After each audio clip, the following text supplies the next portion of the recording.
So yun, hello guys, andito na naman tayo. So may nag-request kasi sa atin ng content tungkol sa SOC settings ng Geely EX5 EMI, specifically kung paano siya i-set up kapag naka-hybrid mode. Pero hindi lang natin pag-uusapan ngayon kung saan siya i-set up, okay? So i-explain din natin kung ano ba talaga ang SOC, para saan siya, paano gumagana, at higit sa lahat, anong SOC ang ginagamit ko personally at kailan ko siya ginagamit. So kung bago kayo sa EX5 EMI or nalilito kayo kung ano yung 30%, 40%, 50% SOC na nakikita natin sa settings, this video is for you. So first of all, ano ba talaga ang ibig sabihin ng SOC? So SOC means state of charge. Basically, ito yung percentage ng charge na available sa high voltage battery natin. So kung halimbawa nakikita natin na 50% SOC, ibig sabihin nasa 50% yung displayed state of charge ng battery. Pero may importanteng distinction kasi ito. So yung SOC setting na pag-uusapan natin is not simply ilang percent ang battery ko ngayon. Ang SOC setting is basically the target battery level na gusto mong i-maintain ng hybrid system habang nagda-drive ka. Okay? So ngayon, sasagutin natin kung bakit kailangan pa natin siyang iset. Hindi pa siya pwedeng i-default, iset, or what. So since plug-in hybrid ang EX5 EMI natin, syempre may battery tayo, may electric motor, at may gasoline engine. So ang tendency kasi niyan, kapag mataas ang battery natin, mas marami tayong available electrical energy. Pero kapag alam mong mahaba pa ang biyahe mo at gusto mong magtabi ng battery para sa later part ng trip mo, dito pumapasok yung SOC settings natin. Okay? So like for example, I'll give you example. Battery 80%. Ang SOC target natin is 30%. So, for example, nasa 80% battery na tayo. Tapos nag-set tayo ng 30% na SOC. Hindi ibig sabihin nito na biglang magiging 30% yung battery. Hindi ganon. Ang ibig sabihin, habang ginagamit natin ang vehicle in hybrid setup, may target tayong 30% na gusto nating i-preserve for later use. Okay? So habang nagda-drive tayo, the system will manage the engine and battery around that target. Okay? So ngayon, pag-uusapan naman natin ano yung intelligent versus force SOC hold. Okay? Kasi si EX5 meron siyang hold and meron din siyang self-charge. Okay? So sa EX5 kasi may iba't ibang strategy kung paano niya i-manage ang SOC. One is the intelligent SOC hold at meron ding force or compulsory SOC hold. So ito siya. Okay? So sa intelligent SOC hold, mas priority ng system ang fuel economy habang kino-consider pa rin niya yung SOC target. So hindi siya simply bantayan mo yung 30% at huwag gagalaw, hindi siya ganon. So the vehicle still decides how to manage the energy depending on the driving condition. Okay? So sa force or compulsory SOC hold naman, mas priority niya yung pag-maintain ng SOC level na sinet mo or sinet natin. So the system will try to keep the battery closer to your selected SOC target. Okay? So ngayon, pag-usapan naman natin paano ba siya i-set up. Okay? Ngayon, punta tayo sa actual settings. So ito yung ating infotainment display. So kita naman natin ano. And then punta lang tayo sa energy. And then hanapin natin yung hold and self-charge. Ito siya. Hold and self-charge. So pasukin natin to. Dito natin makikita yung settings related sa battery hold and self-charge. So ito siya. So ito yung ina-enable natin pag gusto natin mag-self-charge pagka mababa na yung SOC natin. So currently naka-grade siya kasi naka-park tayo. So nasa parking tayo ngayon.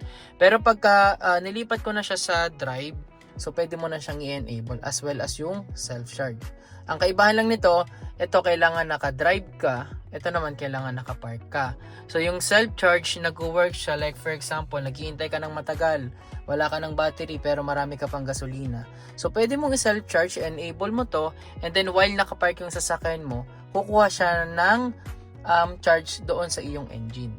Okay? So, from here, makikita nyo, sock hold level or state of charge sock level. So, ito siya. So, from here, pipiliin natin yung desired sock target. For example, kung gusto nating mag-maintain ng 30%, yan, 30%, piliin natin yung 30%. Then, select the appropriate sock hold strategy depending on what we're trying to achieve. So, ngayon, ito try natin. Magdadrive ako. Yan, dadrive ko siya. So, yan. Kung mapapansin nyo, na pwede mo na siyang enable. And then, pagka na-enabled mo na yung driving charge saving mode, magiging green na to. So, meaning pwede mo na siyang i-adjust. So, ganun lang mag-adjust ng sock kay EX5 EMI. So, kung ano yung makikita mo ditong percentage, yan yung pinaka-sock level niya. So, ngayon, 50%, 60%. So, yan, ganyan lang naman mag-set ng sock sa EX5. So, balik ko lang siya sa 40, which is yun yung aking sock level. Okay, yan. So, pag okay na yan, and then, yun, automatically, magsisave na siya pag na-set up natin. So, ganun lang tayo mag-set ng sock hold level sa EX5 EMI. So, now, ito yung personal setup ko kasi. So, 40% yung sock ko. Ayan, 40%. Sige, zoom in natin. 40%. So, yan yung sock ko ngayon. So, for my normal driving, hindi ko naman palaging tina-target yung mataas na sock. So, minsan binababaan ko din to ng 30, 20. So, binababaan ko din siya. Ang strategy ko kasi is gamitin muna yung available battery niya. Syempre, being practical, okay? Then kapag kailangan ko nang mag-preserve ng battery for example, longer trip or for a specific portion of the journey, doon ako gumagamit ng sock hold. So ngayon, isi-share ko naman sa inyo yung mga use cases, ano yung pwede natin gamitin. For example, city driving ka lang or daily driving, dyan lang, malapit lang. Kung short city driving lang and alam kong makakapag-charge ako ulit later, pag uwi ko sa bahay or kung saan man may malapit na charging station, personally, hindi ko kailangan mag-maintain ng mataas na sock. Okay? So, pag driving, sa akin yun perspective ko yun. So, iba-iba tayo na perspective. So, depende sa inyo. But for me kasi, mas gusto kong gamitin yung available battery dahil one of the advantage of having a plug-in hybrid is being able to use electricity for shorter trips. Siyempre, mas mura din siya kumpara kung magagasolina ka. Magkano yung per liter ng gasolina ngayon? Okay? So, mas gusto ko talagang gamitin yung battery muna bago gasolina. Kaya, plug-in hybrid yung kinuha nating sasakyan. So, the second use case naman, so like for example, long highway trip or long drive naman. Pero kung halimbawa, long distance trip, especially kung alam kong may highway portion or destination na gusto kong magkaroon pa ng battery, doon nagiging useful ang sock hold. Pero guys, importanteng tandaan ito. Kapag nag-set ka ng sock, hindi ibig sabihin na naka-on na palagi ang gasoline engine. The vehicle still manage the powertrain depending on the driving condition. At hindi rin ibig sabihin na once na set up mo na yung 30%, 40%, exactly 30% forever ang makikita mo dito. Hindi siya ganon. So, there can be fluctuations depending syempre sa load ng sasakyan mo, speed ng takbo mo, acceleration, road condition, battery demand, and the system's energy management. So, syempre, marami pa rin tayong tinitingnan dyan. And then, ngayon, isi-share ko naman, ano ba yung self-charge? Ito, self-charge versus sock hold. So, now, mapapansin nyo dito, may self-charge. Ito siya, self-charge sa baba. Ayan, self-charge. So, ito naman is different from simply setting a sock target. So, kapag gumagamit tayo ng engine-based charging, the gasoline engine can drive the generator to charge the high voltage battery. So, basically, gumagamit tayo ng gasoline para gumawa ulit ng electrical energy like I said kanina. Okay? So, pinaka-importante lang na ma-advise ko, hindi ko ito gagamitin just because gusto kong mag-charge ng battery habang nagda-drive, which is ito. Because syempre you're converting gasoline, tapos mechanical energy, electricity battery, electric motor, there are conversion losses. So marami ka kasing nagagamit. Okay? So kung available ang charging sa bahay or destination, generally mas sensible na doon natin i-charge yung battery rather than intentionally burning gasoline just to charge it. Yan, ito. So hindi ko siya marirecommend. Siguro ito marirecommend ko lang siya as worst case scenario talaga, na walang charging station, kailangan mo mag-charge kasi malapit na mag 0 kilometers or what. So doon ka lang mag self-charge kung marami yung gasolina mo. Actually guys, related ito sa previous video natin tungkol sa fuel consumption, na test natin yung EX5 under hybrid setup kasi hybrid tayo nun, and yung result natin was 16.4 kilometers per liter for that particular 21.1 kilometer trip. What's interesting is yung battery natin started at 35% and ended at 37%. So tumakbo ko ng 21.1 kilometers, sa halip bumaba yung ating SOC or yung ating charge ng battery, mas tumaas pa siya ng 2%. Okay? So makikita natin kung gaano ka-important yung SOC and energy management kapag nag-a-analyze tayo ng hybrid fuel consumption. Okay? Hindi enough na tingnan lang natin yung kilometers per liter. Okay? Kailangan din natin tingnan kung ano ang nangyari sa battery SOC during the trip. Okay? So dito natin siya makikita. Yan. So guys, hopefully mas malinaw na ngayon kung ano ang SOC. SOC simply means state of charge. Click tayo doon. Yan.